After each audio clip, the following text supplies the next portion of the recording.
Pontualmente começamos às 19 horas. Bem-vindos a todos que estão nos acompanhando aqui na nossa live, nosso primeiro podcast aqui do site da Family Peace Brasil.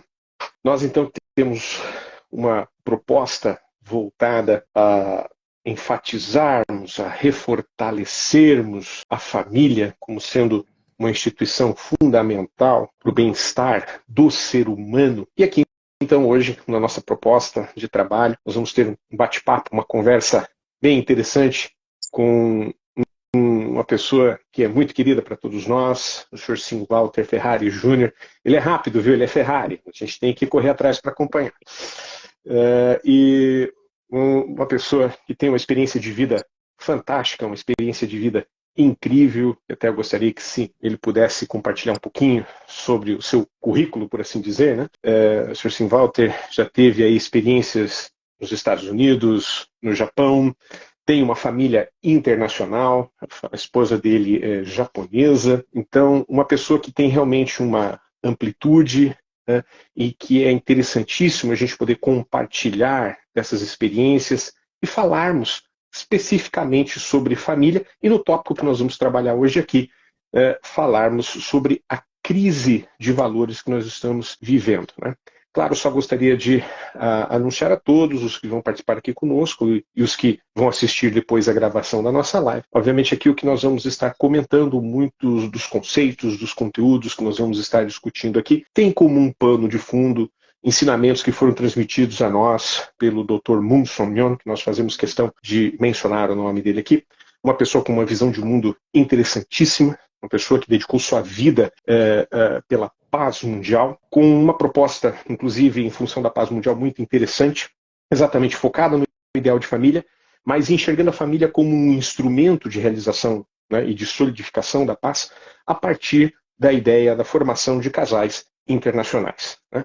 Muitas famílias foram criadas a partir do trabalho e do incentivo do Dr. Moon Song-yeon, que levou uma mensagem a muitos jovens ao redor do mundo, levando-os a formarem famílias realmente interculturais, internacionais, em muitos casos interreligiosas, enxergando realmente no modelo de união em amor entre homem e mulher, conforme o design original da criação divina, a forma pela qual a gente poderia superar todas essas barreiras que foram criadas ao longo da história, barreiras de raça, de cultura, de religião, e que somente através realmente de um instrumento onde o amor divino pode ser manifestado é que a gente consegue romper essas barreiras. E é esse exatamente o ideal do matrimônio abençoado, que foi aí divulgado e incentivado, fomentado pelo Dr. Samyanun, que fazemos questão de colocar aqui em ponto nessa nossa live para começarmos a nossa conversa. Bem, então, eu acho que com isso a gente já está aí no tempo de começar. Sr. Sim Walter, gostaria que o senhor fizesse então,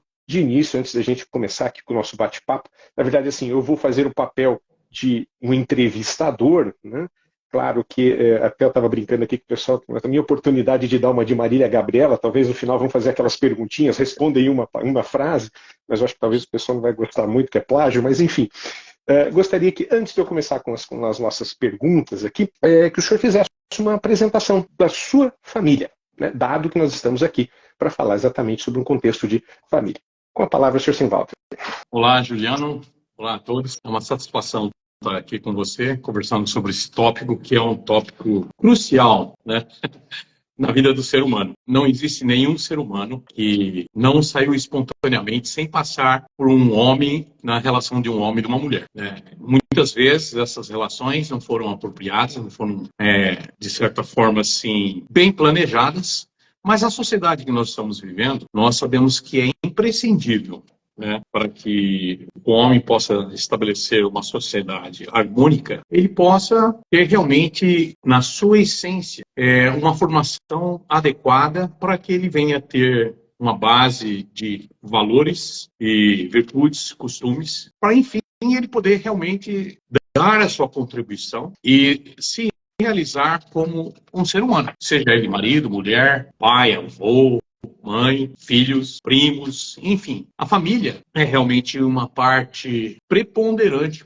para que o homem venha a ser um ser completo. Ele tem que ter essas experiências. Tem mesmo? No momento que nós estamos vivendo aqui, é lógico, né, que fica difícil a gente ter essa afirmação categórica sobre esse conceito do que vem a ser família e da importância da família, quando nós estamos vendo uma série de novos conceitos sendo apresentados para a sociedade humana, né? Então, eu falo com a minha experiência própria de vivência.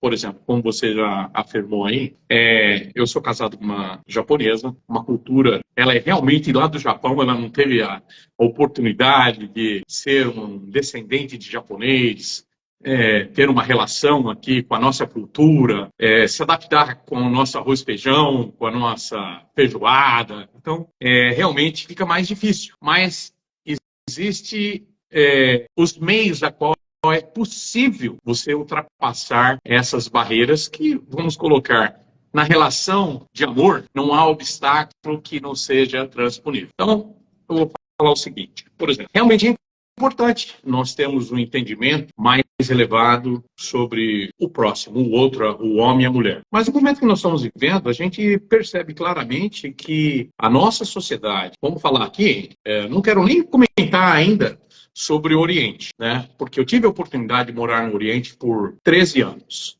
Morei 1 ano na Coreia, 12 anos no Japão. Tive uma boa vivência aqui no Brasil antes de sair do Brasil, por 23 anos. Passei 6 anos nos Estados Unidos, onde é uma cultura muito miscigenada, como a do Brasil. Mas tem um aspecto que é preponderante na sociedade ocidental, que eu falo que ela permeia o mundo inteiro, que é a questão da nossa cultura, da nossa herança judaico-cristã. E esses valores, eles foram transmitidos ao longo do tempo, dos séculos, e eu vou dizer até dos milênios, para a formação da nossa cultura, para o nosso entendimento que vem a ser valores. E por mais que esses valores eles são capazes de transcender culturas, hoje nós podemos viver uma situação que nós temos um claro entendimento que, apesar dessa cultura judaico-cristã ter permeado o mundo inteiro com valores muito fortes, a sociedade mundial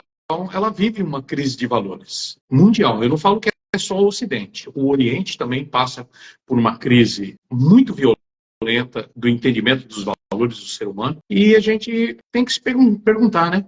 O que vem a ser valores e por que nós estamos nessa crise? Bom, é aí que eu faço a minha introdução e você vai me cutucando aí para saber até onde eu vou. Ok. Bem, eu acho que essa já seria exatamente a minha primeira pergunta, né? A gente fazer uma definição, já que nós vamos falar sobre crise de valores, a gente tentar aqui num bate-bola, né? Fazer uma definição, né? Alocar a ideia do que são valores, né? Talvez hoje em dia, quando a gente usa a palavra valores, nós estamos chegando num ponto em que fica até mesmo difícil a compreensão do conceito, né? É muito comum, quando a gente falar palavras valores, a primeiro momento surgir na cabeça das pessoas alguma ideia monetária, para ter uma ideia como as coisas andam. Então talvez a gente precisa situar um pouquinho aí o contexto da palavra valores, talvez até complementar a palavra valores, mas falarmos de valores morais e éticos, ou valores internos, né? Que hoje a gente chegou a um ponto de tanta ressignificação que a gente tem essa dificuldade de comunicação. Então, na sua visão, como é que a gente definiria valores?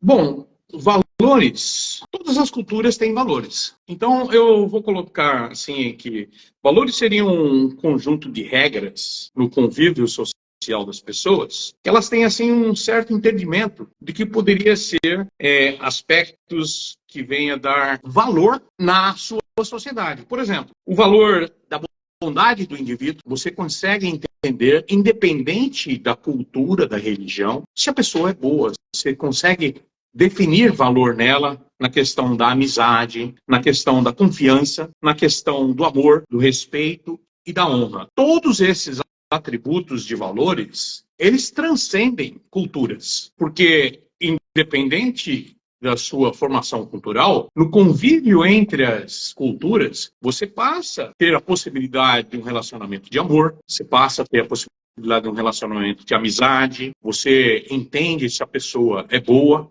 ou ela tem uma má índole, independente se você vai no aspecto mais primordial dela, que vamos dizer que são os valores inseridos pela cultura que ela tem, né? E o que vem a ser a cultura? Da onde vem se formar a cultura? Falando mais propriamente sobre nós aqui, brasileiros e ocidentais, nós sabemos que os valores da nossa cultura, ele veio transmitido ao longo do tempo na base da religião nossa, da judaico-cristã. Por mais que nós cristãos hoje, católicos, protestantes, evangélicos, seja o que for, ou até mesmo uma pessoa que não tem assim uma formação religiosa, ela está inserida nessa cultura, porque esses valores, eles permeiam a nossa sociedade. E esses valores, por mais que nós podemos dizer hoje, né, mas isso daí não tem nada a ver com a religião, não. Esses valores que formam a base do nosso entendimento de justiça, ele vem da nossa cultura judaico-cristã. Então, na questão,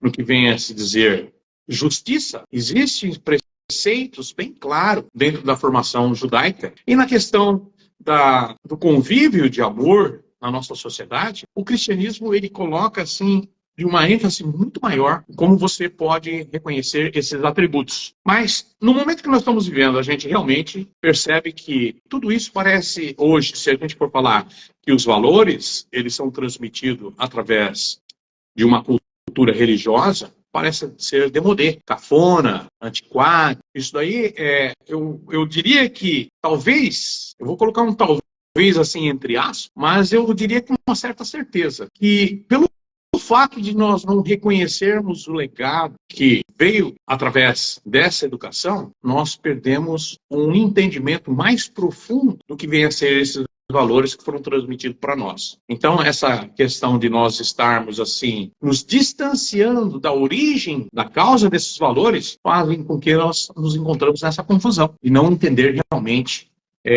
o significado desses valores, né? O quanto ele é importante para a estrutura da sociedade humana. E aí, lógico, quando a gente fala em crise de valores, nós estamos falando de todos os seres humanos em todas as suas facetas. Seja ele no indivíduo, na família, na sociedade, nas empresas, nas organizações. Existe uma quebra de entendimento de valores. Então, hoje, parece que cada um tem o seu valor. Cada um estabelece aquilo que é o certo para você em detrimento do outro. Então, será que realmente valores, eles teriam a capacidade de transcender o indivíduo e ele incorporar o todo? Essa é uma questão da qual nós tínhamos desse entendimento e, aos poucos, com essa crise que nós estamos tendo com relação aos valores que formaram a nossa cultura, nós encontramos numa situação muito triste, em termos simples, né, da atual situação que nós estamos tendo. Nós perdemos a confiança um no outro, nós perdemos o entendimento, nós perdemos o sentimento, o quanto é valioso ser bondoso, você passa a ser egocêntrico, você passa a não respeitar o próximo, você respeita primeiro a si mesmo, aquilo que é do teu interesse. Então, você vai vendo que essa quebra desses valores que são transmitidos para a sociedade, através da cultura, que vem através da religião, isso vai realmente desmoronando a sociedade. Vai trazendo desmoronamento e a falta de confiança. E se a gente for colocar numa escala que nós estamos vivendo hoje, global, cultural, a gente vê o caos que nós estamos inseridos, né? Então, essa crise de valores, ela é tremenda. Aqui nós estamos falando só no conceito das relações humanas, mas existe as relações institucionais que também elas estão tendo uma quebra de valores, uma crise de valores. Aproveitando então, já que você colocou essa situação, quando nós pensamos sobre a nossa base judaico-cristã como sendo aí o fundamento para colocar as pedras, né, de apoio para o nosso conjunto de valores, necessariamente a gente tem que falar um pouquinho sobre o passado, até mesmo da filosofia, né? Porque até mesmo todo pensamento cristão, ele tentou, ao longo aí dos séculos, fazer uma aliança entre a filosofia grega, né, e os conceitos hebraicos e, obviamente, das palavras de Jesus Cristo. E aí nós temos alguns personagens que são interessantes, que vale a pena comentar aqui para inserir na conversa, né? Como, por exemplo, obviamente, Sócrates, Platão, Aristóteles, né? Personagens aí que são, digamos, fundacionais na história da filosofia, e basicamente falando sobre Platão, né, ele colocava a ideia de virtudes, né, como sendo aí a aplicação dos valores. Ele colocava 4 virtudes fundamentais, né? Sabedoria, coragem, temperança e justiça. Ou seja, ele resumia que as 4 virtudes eram essas e que todas as demais virtudes elas vinham disso. Bem, aí nós tivemos ali um período dentro do Império Romano em que tivemos muitas vertentes da filosofia, né, desde estoicos, né, com aquela noção de que, na verdade, você tem que livrar-se das paixões para atingir o estado de apatia, e que nesse estado de apatia você consegue a plenitude, né? Já o epicurista, no sentido contrário, dizendo que o prazer, na verdade, é o bem supremo, mas não no sentido prazer carnal, mas sim no estado de se separar da dor, né? Em que aquela capacidade que o ser humano tem que ter de ser feliz até mesmo simplesmente por sentir uma lufada de ar no rosto. Os céticos, por sua vez, já vêm com uma ideia de que a ideia do valor está em você suspender todo e qualquer tipo de julgamento, né? Você não julgar, né? Talvez aí parafraseando, né? Não julgueis para que não sejais julgados, um termo que é muito usado hoje, né? Que talvez a gente precisa comentar também um pouquinho. Mas enfim, todos esses 3 conjuntos aí, os estoicos, epicuristas e céticos, no final das contas eles fizeram um grande bolo que se afastou da ideia original lá de Platão, a ideia original de Sócrates principalmente, que era a busca de valores absoluto. E talvez aí é que a gente está vendo o grande problema. Da gente chegar e pontuar de forma clara quais são os valores absolutos. Porque até mesmo, por exemplo, um valor como... Eu vou fazer um comentário aqui só para a gente fazer um exemplo. Né?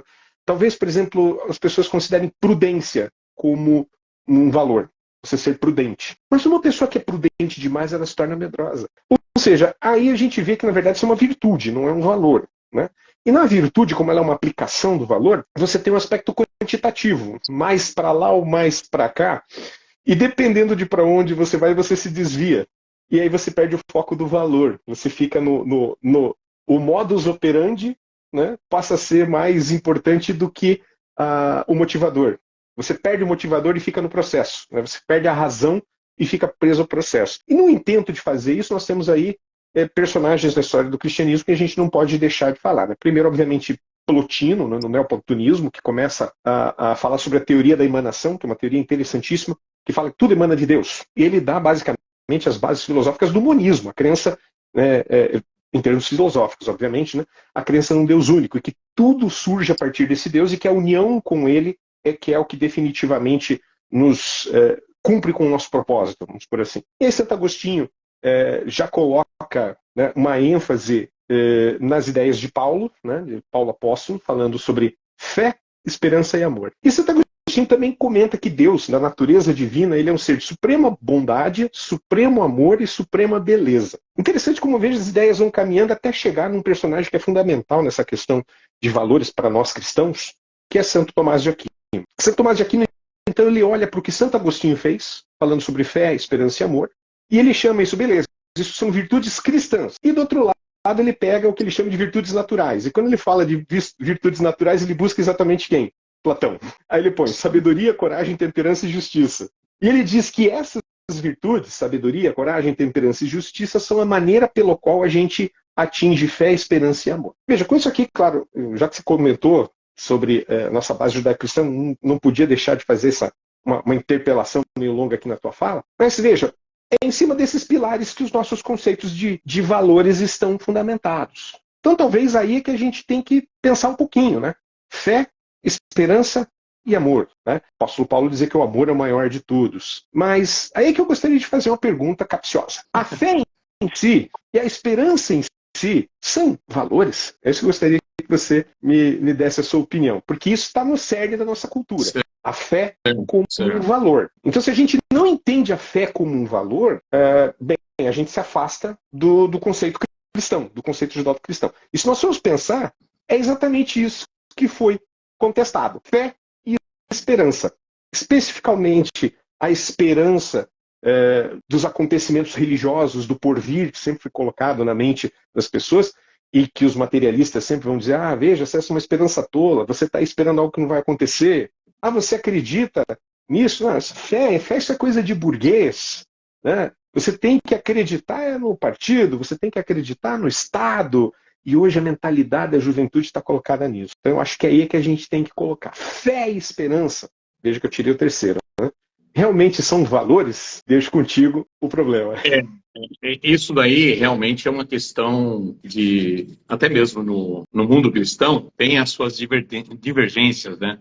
No entendimento que vem a ser a fé, né? Porque os apóstolos também, eles chegam à conclusão que a fé sem obra, sem ação, ela é morta. Não adianta você simplesmente ter uma confiança em esperar que algo venha acontecer se você não trabalha para que isso venha de fato acontecer. Então, há necessidade de você exercitar com ação a sua fé. De nada adianta você simplesmente ter uma fé e ficar aguardando que as coisas se aconteçam. Então, por exemplo, eu sei que você mencionou aí a questão das heranças que a nossa civilização tem, né? Na questão da formação, da filosofia, dos pensamentos dos gregos. E a gente não pode desconsiderar que a filosofia helênica ela tem um impacto muito forte hoje na nossa civilização moderna. Então, eu diria que, realmente, a nossa civilização moderna ela está fundamentada num tripé. Na questão da filosofia dos gregos, no ensinamento religioso, cultural, que é o judaico-cristão, e até mesmo no conceito de leis dos romanos. Então, tudo isso traz é uma bagagem da nossa herança. Se a gente for considerar que realmente a sociedade ela só vai usar um aspecto, nós não teremos uma sociedade da qual a gente possa dizer, não, isso é o suficiente para mim, né? Esse tripé, esse entendimento da filosofia da contemplação do divino, das qualidades, de um entendimento aprofundado de Deus e da prática que vem ser como você vai exercer isso na sociedade, como você vai organizar isso na sociedade para que sirva de parâmetros para que as pessoas possam ter um entendimento bem claro de como você implementa a sua a sociedade humana. Então, eu diria que, por exemplo, todos aqueles valores, eu vou fazer aqui até uma crítica, é aquilo que o Dr. Samuel Moon, ele veio com essa abordagem. Né? O cristianismo tem uma missão crucial na época que nós estamos vivendo. E sempre teve, ao longo da nossa civilização. Mas, no entanto, nós vemos uma incapacidade, até mesmo dos seus líderes, em ultrapassar as barreiras das coisas que fizeram com que eles vieram se dividir, das suas denominações que, a partir de Lutero, foram criando várias denominações. Eu diria que até mesmo antes, o pensamento ortodoxo, dos cristãos ortodoxos, eles têm uma visão bem mais clara, né, do que a prática da situação. Ah, mas eles são extremistas. Não. E os protestantes são extremamente liberais. Ah, os católicos têm uma visão ofuscada do que vem a ser o cristianismo. Se a gente for colocar o entendimento desses 3 pontos de vista, você vai ver que se eles realmente levarem a prática daquilo, eles poderiam ter um entendimento muito aprofundado do que vem a ser a prática do cristianismo. Então, quando o Reverendo Moon ele traz a proposta e os cristãos eles se deparam num dilema perante a sociedade, na transmissão dos seus valores, quando eles mostram a incapacidade de ter um convívio harmônico entre eles, então isso daí é uma questão de desmoralização das bandeiras que o cristianismo professa a apresentar para a sociedade. Então, os atributos de amor, bondade, confiança, respeito, honra, se não existe no convívio entre os religiosos, onde tantas guerras surgiram ao longo da história do cristianismo em função dessa questão do desrespeito e de não ter a capacidade de transcender as diferenças pelo amor, então realmente isso aí cria um impacto negativo da forma com que a cultura nossa hoje, em âmbito, numa escala mundial, ela passa a ser assim, pô, mas se eles não conseguem aplicar esses valores, de que adianta esses valores, afinal de contas? Então tá aí, apesar do cristianismo, vamos trazer o negócio mais perto para nós agora. As maiores instituições de ensino, elas foram estabelecidas dentro de um corpo religioso, de uma organização religiosa. A escola as universidades nasce dentro da Igreja Católica. Dentro da Igreja Católica. Né? E vamos falar também a Igreja Anglicana. O protestantismo dá sequência à ideia. Né? Exatamente. Eles criaram inúmeras instituições do saber que deram origem ao nosso conhecimento moderno. Foi dentro dessas universidades, do entendimento prático daquilo que veio a se desenvolver, o entendimento das ciências, que hoje nós nos colocamos no ombro. A ciência moderna, ela se fundamentou dentro dessas instituições religiosas para chegar até aqui. E a gente vê que, apesar desses cientistas do mundo moderno, que nós estamos hoje desfrutando inúmeras benesses desse conhecimento que surgiu das universidades, as universidades hoje, elas não difundem tanto os valores absolutos que as religiões professam dizer que existem. Então, eu diria também que, até mesmo na questão das ciências, hoje, por eles não terem herdado esse entendimento assertivo de valores, hoje o mundo da ciência, os valores são relativos. Então, essa desunião que também existe entre várias segmentos do mundo científico, pela falta de valores, pela falta de entendimento de valores, seja no mundo acadêmico, no mundo econômico, no mundo científico, isso cria uma série de problemas. E, ao longo da vida do reverendo Sam Nyamun, do Dr. Sam Nyamun, ele trouxe uma proposta bem clara da necessidade do mundo das ciências buscarem o entendimento de valores absolutos. Então, hoje, essa crise que nós estamos vendo, realmente existe essa necessidade de nós buscarmos valores absolutos, tanto no mundo pessoal como no mundo acadêmico. Isso aí, de fato, nasce basicamente após o Iluminismo, quando o pessoal começa a difundir a ideia de que dentro do pensamento científico é necessário se fazer o juízo de fatos e não o juízo de valores. Né? Foi feita uma separação. Inclusive é muito comum para quem já trabalhou, já esteve no meio acadêmico, quando você vai escrever um TCC, que seja uma tese de doutorado, uma dissertação de mestrado, é muito comum nas bancas de avaliação haver um claro entendimento de que você não pode fazer absolutamente nenhum juízo de valor no texto. Estilo, você não pode dizer, isto é bom, ou isto é melhor, ou isto é... Não. Você sempre tem que ter uma quantidade, você tem que sempre ter um juízo quantitativo. Né? E em cima desse juízo quantitativo a ciência se faz. E isso cria um problema. Porque o juízo quantitativo, ok, interessante, necessário para o desenvolvimento da ciência. Porém, a hora que a gente entra nas dimensões humanas, o juízo quantitativo só ele é absolutamente insuficiente. Há a necessidade do juízo de valor. Mas o pensamento científico, de uma maneira geral, ele se absteve disso. E aí criou-se como um racha, em que, de um lado, nós temos o pensamento religioso, buscando fazer o juízo de valor, que, na verdade, é isso, né, que dentro do âmbito religioso a gente encontra, e, do outro lado, nós temos a ciência buscando apenas fazer um juízo quantitativo, apenas quantificar o mundo. Tanto que até em física é muito comum você ver que a física ela começa com as 7 grandezas fundamentais, né? E que a partir dessas 7 grandezas fundamentais você gera todas as outras. Né? Então, para você ver como é uma mentalidade muito fechada em quantidades. O problema quando a gente fala de quantidade é restrito. E aí é que cria essa dissociação.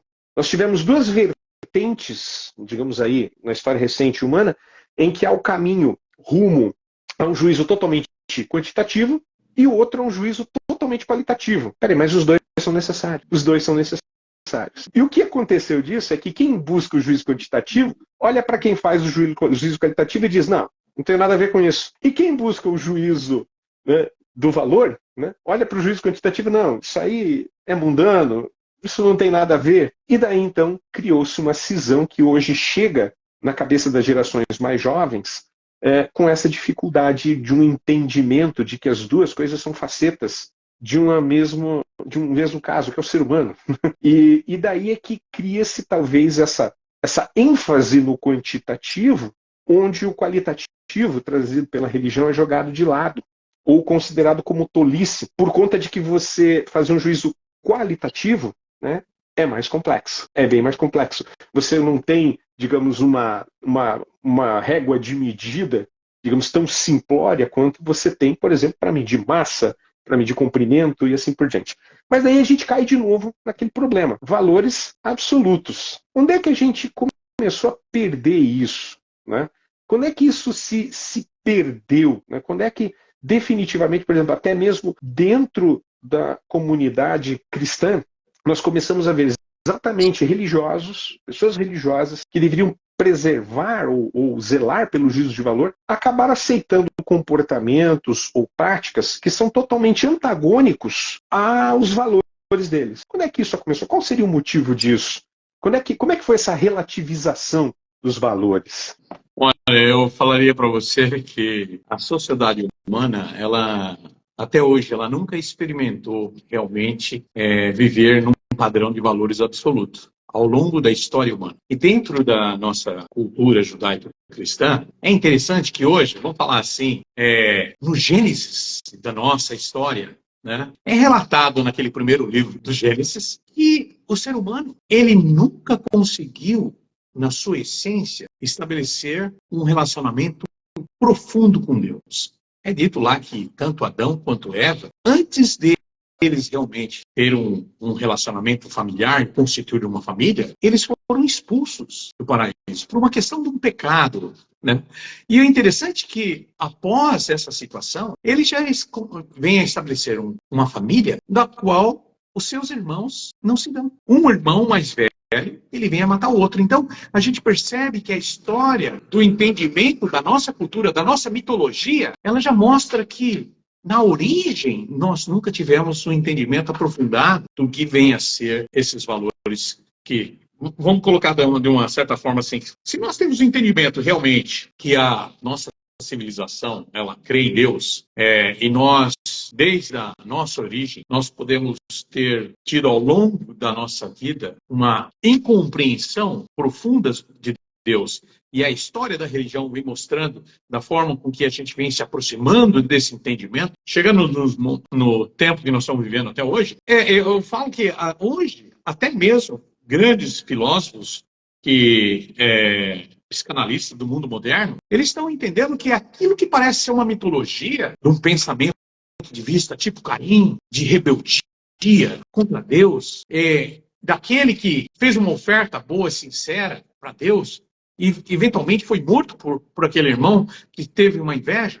Mas antes dele morrer, antes do Caim ter matado Abel, a Bíblia mostra que houve um diálogo entre Caim e Deus. E, infelizmente, ele questiona por que Deus não aceitou a oferta dele. E Deus fala, mas se você fizer a boa oferta, eu apreciarei a sua oferta assim como aprecio a oferta do seu irmão. Mas ele não foi capaz de suportar aquela ira. E aquilo criou uma convulsão que a gente se diz que hoje o mundo da filosofia, o mundo da psicologia, ele analisa que a sociedade, ela tem esse conflito, ela carrega esse conflito dentro dela.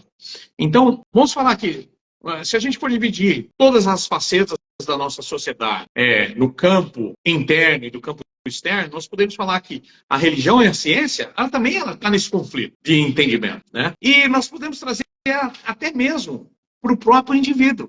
Nós podemos ver que o próprio indivíduo, ele não tem uma capacidade ainda profunda de dominar seus desejos, a sua própria natureza. Jesus, que é o cerne da sociedade cristã hoje, ele sempre abordou esse aspecto que o homem, ele teria que ser capaz de fazer com que a sua mente, o seu coração, a sua alma, viesse a ser um templo, para que ele pudesse experimentar a essência da sua existência de uma maneira mais completa. Então, o que nós estamos fazendo hoje para ter esse entendimento, né?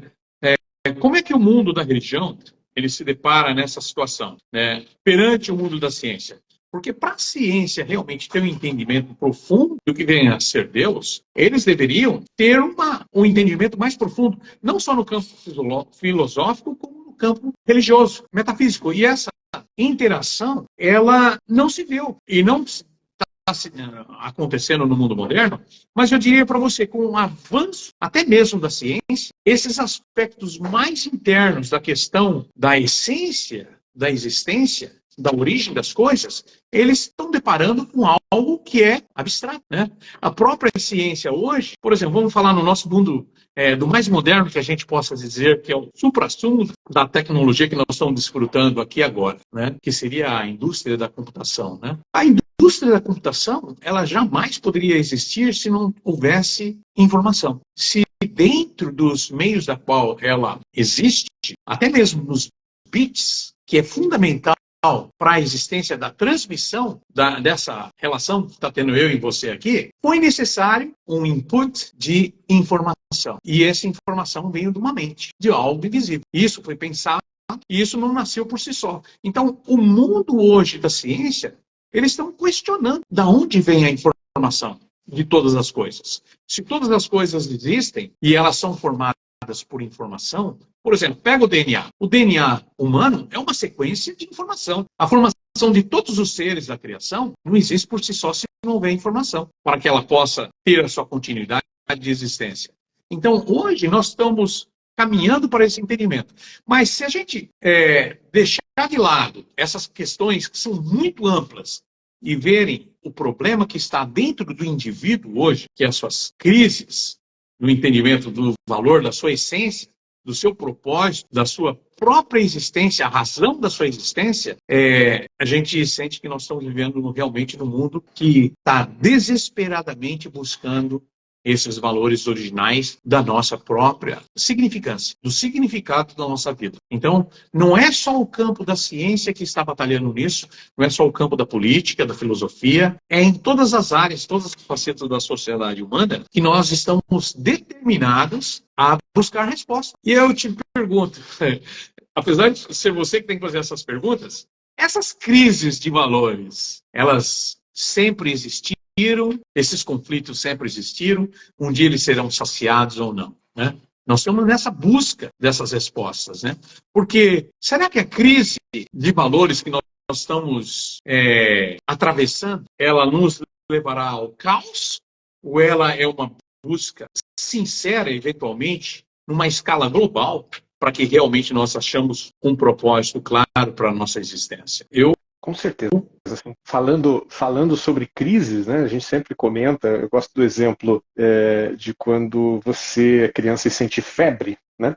Ninguém gosta de sentir febre. Febre é um momento de crise, é um momento que o seu corpo está batalhando contra a doença. Então, é óbvio que se a batalha for perdida, você pode perecer. Né? Mas, necessariamente, a crise, às vezes, não até para algumas pessoas dizem, crises são momentos de oportunidades. Né? Bem, tem também um grau de maldade disso.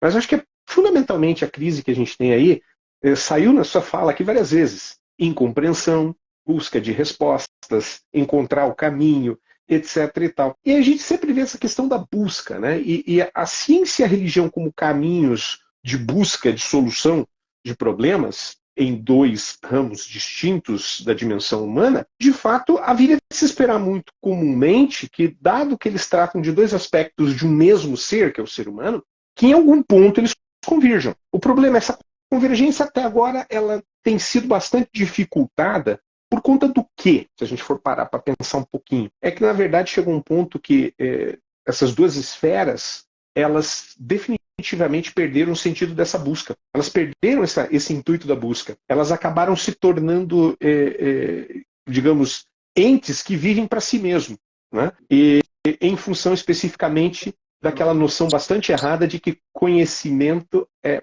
poder. Quando a gente põe o conhecimento como um valor, né, e damos tanto valor ao conhecimento a ponto de dizer que ele é poder, o que acontece? Quem tem o conhecimento religioso? Eu sou mais poderoso. Quem tem o conhecimento científico? Não, eu sou mais poderoso. Eu até provo matematicamente. E você prova alguma coisa do que você diz? Não prova, é só fé. E aí começa esse debate. As duas esferas, ao invés de buscarem soluções, elas acabam entrando em conflito porque no final elas acabaram sendo instrumentalizadas como meios de poder. E não tem como a gente falar de valores sem falar de poder. Esse é o grande problema que nós temos hoje em dia. Isso nós vamos ver, no final das contas, o que as pessoas acabam... Tudo bem, as pessoas matam e morrem por dinheiro, mas é fato que até mesmo na escala da...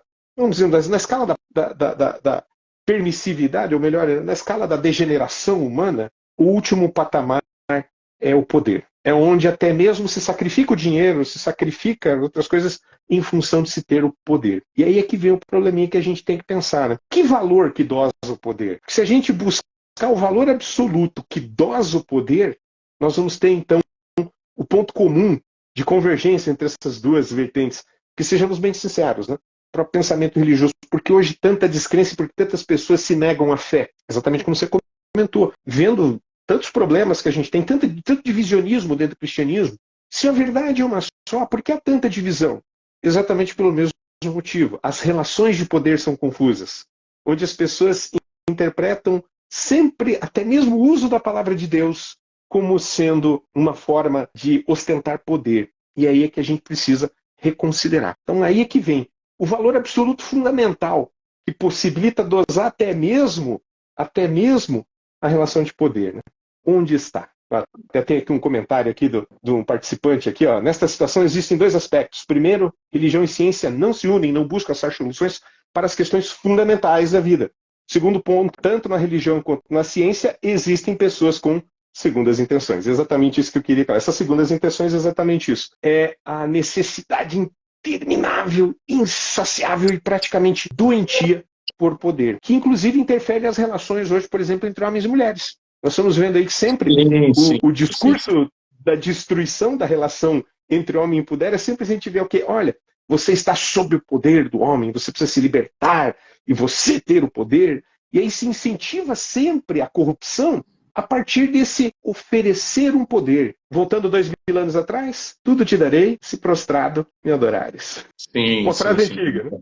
Então, nesse sentido, Sr. Walter, como é que a gente tem aí uma via para tentar trabalhar isso? Olha, eu vou te falar uma coisa. Nós estamos praticamente revivendo a busca do ideal daquilo que Adão e Eva perderam. Como realmente ter a capacidade de ter uma compreensão clara do nosso propósito. Então, eu diria o seguinte, que na nossa história recente, moderna, mais particularmente lá na Europa, quando as universidades começaram uma busca desesperada para o conhecimento, pela informação, e esse conhecimento trouxe um princípio de prosperidade, de poder, aonde as pessoas que eram mais capazes de enxergar a possibilidade de criarem riquezas materiais, eles começaram a ir com todo o empenho em cima desse propósito e muitas vezes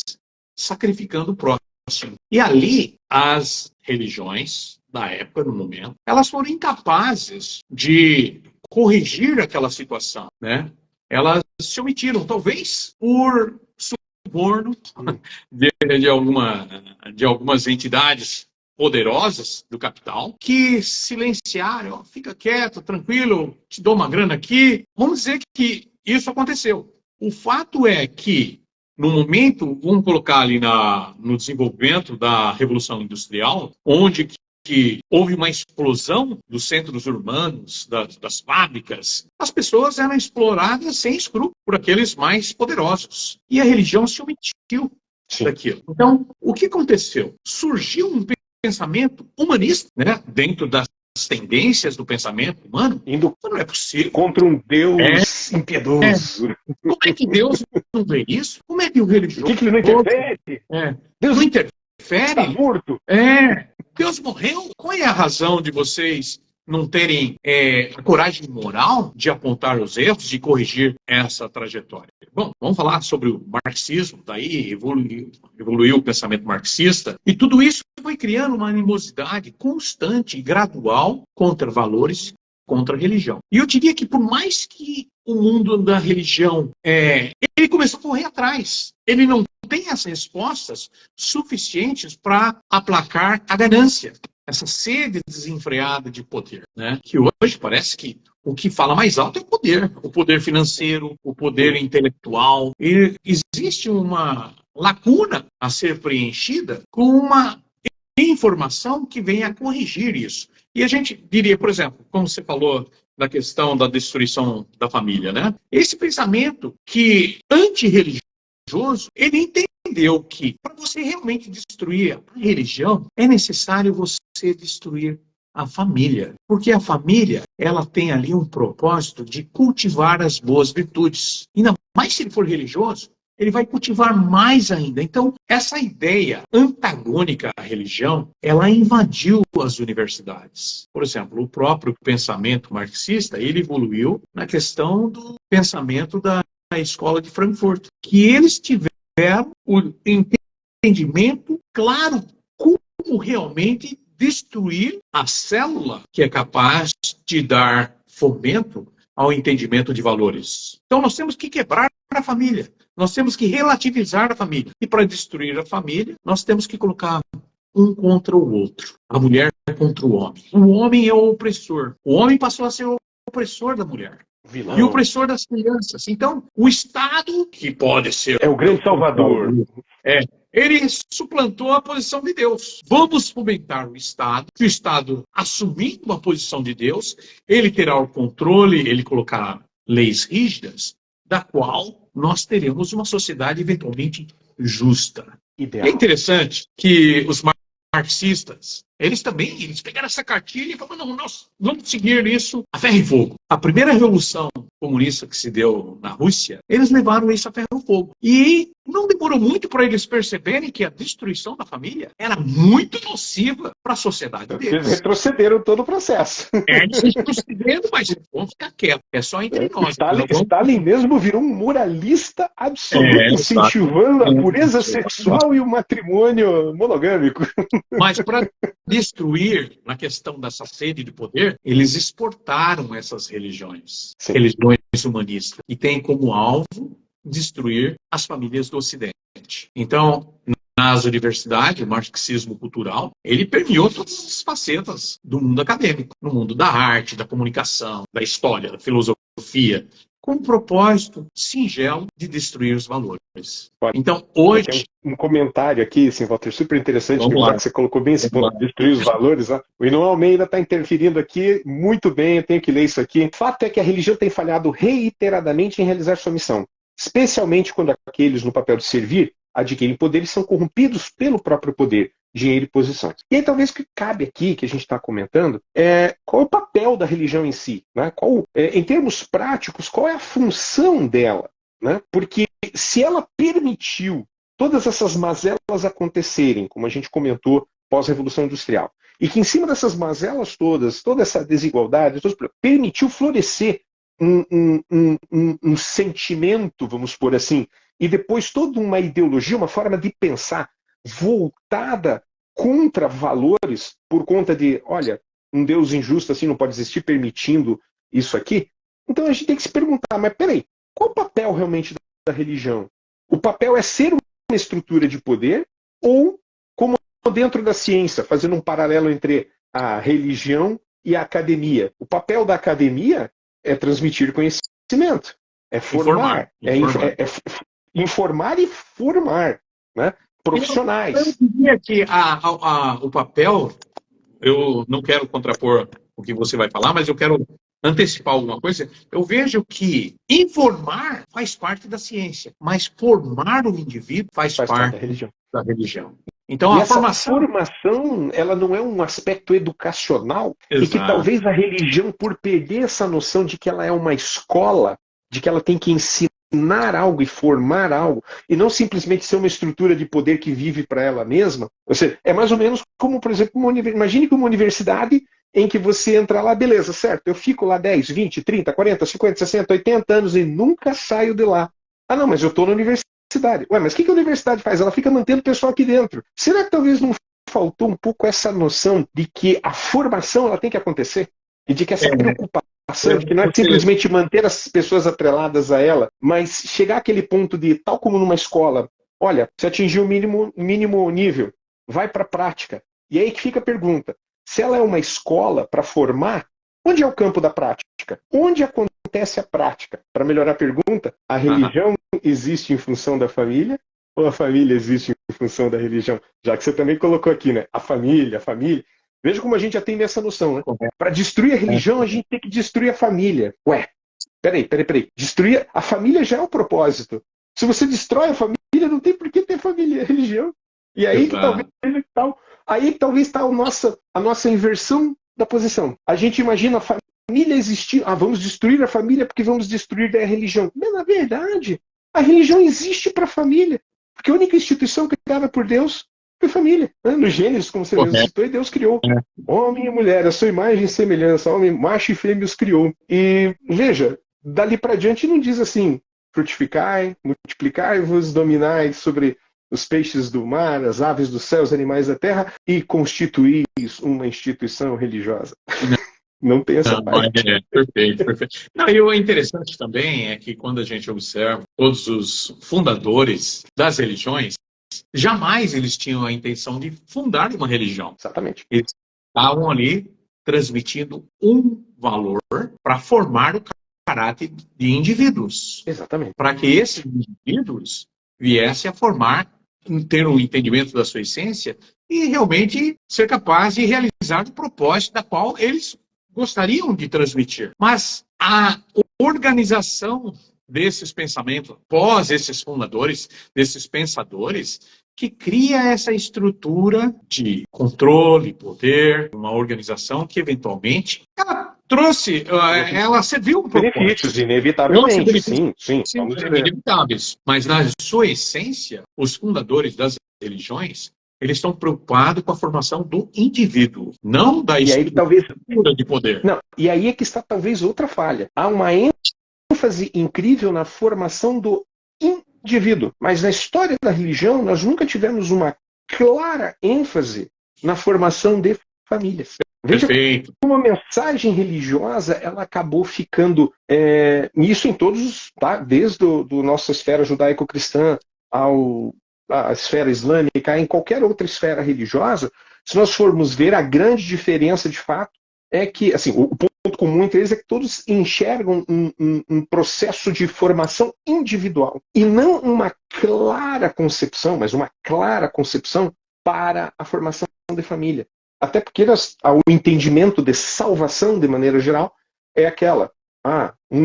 Dois estarão numa cama, um será levado, outro será deixado. Dois estarão num campo, um será levado, outro será deixado. E isso aí, uma interpretação, uma leitura dessa passagem e de outras, mas uma leitura, leva a essa compreensão de que a salvação ela é individual. E só que aí fica bem estranho, porque o princípio da obra de Deus, conforme está no próprio Gênesis, inclui um homem, uma mulher e o mandamento de amadureçam, tenham filhos e exerçam domínio. Então talvez aí que a gente precisa realmente dialogar com o mundo religioso. Exatamente. Né? Por exemplo, a gente pode ver que, infelizmente, nós não tivemos um modelo na origem e ao longo da história humana, desses personagens, dos mais diversos, seja Sócrates, Platão, Confúcio, Buda, Maomé, Jesus, eles não trazem um modelo de uma família para nós. Ao longo da história humana, nós não temos, assim, aquela herança de compreender realmente o que vem a ser uma família. Nós temos a ambição de conseguir conquistar a realização de uma família, mas um modelo nós estamos lutando para ter. Lógico que houve excelentes famílias, mas ela não consegue transmitir o seu legado no tempo. Né? E o legado de famílias que é transmitido no tempo é o legado do poder. Famílias poderosas que querem controlar. Mas de valores morais, infelizmente, nós temos muito a desejar ao longo da história humana em todas as culturas.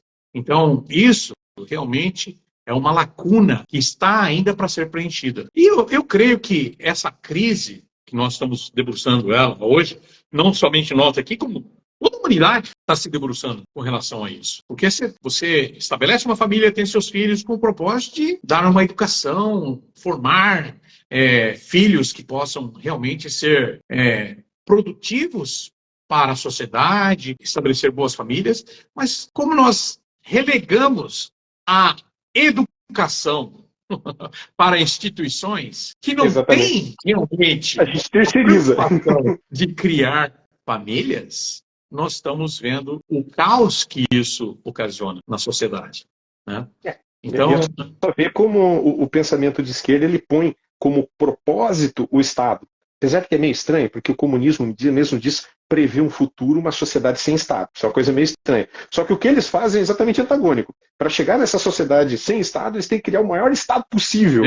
Então realmente difícil de entender. É mais ou menos assim, eu vou deixar de fumar fumando 4 pacotes de cigarro por dia. Não, você vai morrer, daí você realmente vai parar de fumar. Então, às vezes parece que é isso aí, né? Agônico. É que nem aquele presidente. Não vou dizer que tem um presidente assim, que pode dizer isso, imagina eu, né? Mas que é aquela, né? Vai acabar a fome, vai acabar a miséria, vai acabar a pobreza, assim, é o fim do mundo. Então daí vai acabar tudo mesmo, né? Vai cumprir tudo que a gente prometeu. Mais ou menos assim que a gente vê as coisas, né? Pondo um fim na história. Mas, voltando ali, de novo, sem volta, a questão de valores absolutos. Porque quando a gente fala de família, a gente tem que atrelar a família a esses valores absolutos. Senão a gente delega os valores absolutos para a religião. E enquanto os valores absolutos ficam só na religião, significa, opa, eu preciso ir para a religião para ter valores absolutos. Sendo que, na verdade, é o contrário. A religião ela tem que transmitir esses valores absolutos para dentro da família.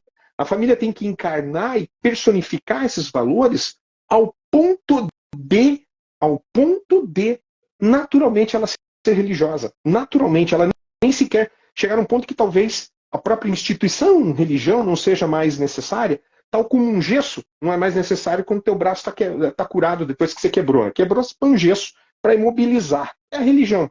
Meu braço está curado. Vou continuar andando com gesso por aí? A gente ferra ele, deixa, faz uma anotaçãozinha, deixa guardado no armário, ó, lembrança, assinatura da namorada que pôs aqui para mim no gesso, né? Isso aí se faz, mas o gesso você não usa de novo. Então talvez é aí que a gente tem que pôr, né? E conforme o pensamento do Dr. Samuel Nuno, nós temos, na verdade, 4 valores fundamentais. 4 valores. E acho que talvez essa é a mensagem que a gente tem que trabalhar muito hoje em dia, né? Os 4 valores, não vou falar de virtudes, mas valores fundamentais seriam a verdade, a justiça, o bem e a beleza. Agora, cada um desses aqui necessariamente reflete um aspecto da mente humana, conforme a concepção divina, né? Intelecto, emoção e vontade. Aliás, intelecto, vontade e emoção, no sentido que eu pus, né? O intelecto pela verdade, né? A emoção, né? Associada à beleza e no caso aí o bem ou a justiça associada à vontade. Agora, a base de todos esses 3, né? Mais abaixo desses 3, o amor verdadeiro. E para existir amor verdadeiro é que é o problema. E aí é que a gente tem que se perguntar, se o amor verdadeiro, o amor de Deus, é a base desses 3 pilares, que inclusive Santo Agostinho bate neles, né? Santo Agostinho é o que mais se aproxima dos 3, né? De beleza, verdade e bondade, né? Agora, para ter o amor verdadeiro, que é onde a gente fundamenta esses 3, aí é que vem a pergunta: qual o mecanismo para que exista o amor verdadeiro? Olha, eu diria para você o seguinte: não adianta nós termos vários conceitos de bem, de mal, de beleza, de verdade, se a gente não for buscar na nossa essência. E talvez é aí que é importante as crises, porque muitas vezes até mesmo um ateu, quando ele está num avião e o avião começa a cair, ele pede a Deus. Ele erra.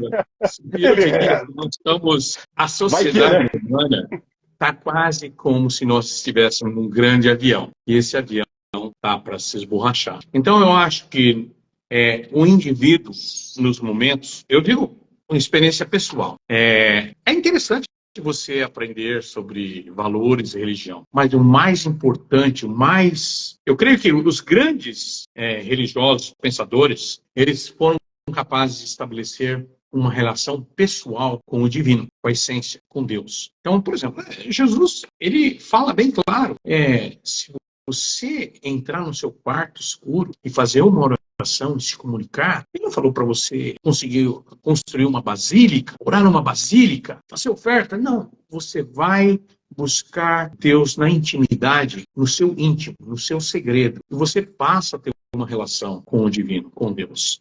E é impressionante que todos esses grandes líderes, você percebe que eles tiveram uma intimidade com uma fonte de conhecimento que trouxe para eles o esclarecimento da justiça, da verdade, da beleza e, em especial, uma relação de amor. E isso é o que traz, por exemplo, quando nós falamos sobre que vem a ser valores, todos os valores, a compaixão, a relação de amor, ela transcende até culturas. Porque eu falo isso com experiência. Não dizer que eu sou supra-sumo, mas eu tenho experiência. Você pode ter valores diferentes nos aspectos culturais que é tão antagônico àquilo que você cresceu pensando, mas o amor é capaz de superar tudo aquilo. E aquilo transcende as culturas, transcende o tempo, transcende... Por exemplo, aqui, não sei, você não comentou, mas eu vou comentar agora. Eu estou falando aqui com você aqui da Baixada Santista.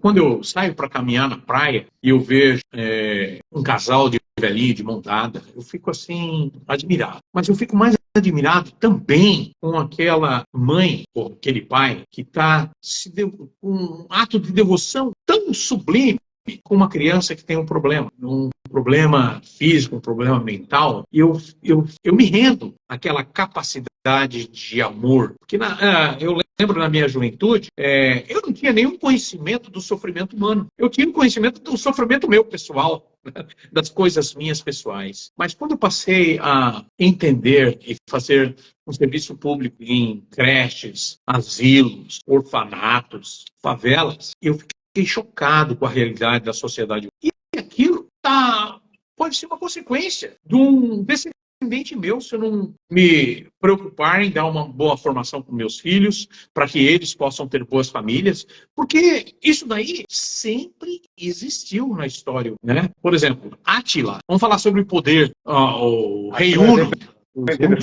né? Ele, quando ele conquistou Roma, o poder dele era tão forte, ele era tão bravo, que a satisfação de alegria dele era jogar crianças, filhos dos inimigos dele, aos lobos. Então você vê que a perversidade do ser humano, ela existiu lá e ela existe até hoje. E como que nós vamos realmente ser capazes de combater tudo isso? Porque se a gente não combater, isso daí respinga em nós. Eventualmente respinga em nós, né? Se nós não sermos zelosos. O que está acontecendo hoje de violência na sociedade humana é numa escala sem precedente, mas está tudo vindo à tona. Então, quando eu falo que nós estamos, esse grande avião que é a sociedade humana, atravessando uma crise de colapso total, se nós não arranjarmos um meio de salvar essa grande espaçonave, nós iremos junto nesse grande flagelo. Então, é um trabalho não só meu, do indivíduo, como da coletividade humana. Se preocupar, se debruçar em buscar respostas para essa crise de valores que nós estamos tendo. E qual é a resposta? Nós temos que ser capazes de encontrar valores absolutos, para que possa permear o mundo acadêmico, o mundo das sociedades, que nós venhamos a, eventualmente, estabelecer uma sociedade justa. Então, essa crise de valores, talvez, ela serve por um propósito, de nos alertarmos de consequências catastróficas que podem acontecer se nós nos debruçarmos para arranjar as respostas para tudo isso. Acho que as respostas que a gente precisa consolidar, na verdade, é de fato a compreensão de que o grande mecanismo pelo qual a natureza divina se implanta sobre a face da Terra é a família. E talvez a nossa compreensão de família ainda é muito superficial.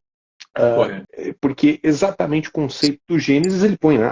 Um homem, uma mulher, filhos, certo, mas tem o elemento fundamental aí. Quem é o elemento fundamental? Quem fez o projeto.